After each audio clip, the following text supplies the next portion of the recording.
бір қоқыстан не өзгереді дейсің?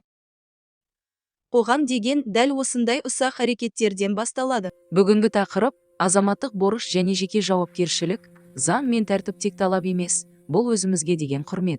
Ертең эко-жобаға қатыспай ақ қояйық, белгі қойылады ғой. Бірақ бұл тек баға үшін емес. Біз өзіміз тұратын жер үшін істейміз. Табиғи ресурстар шексіз емес. Үнемдеу болашаққа қамқорлық. Біз бәріміз бірдей еңбек етпесек, әділ болмайды. Дұрыс айтасың. Мен көмектесейін. Азаматтық борыш үлкен сөз емес. Бұл адалдық, тәртіп, табиғатқа және адамдарға жауапкершілік. Бәрі өзімізден басталады екен.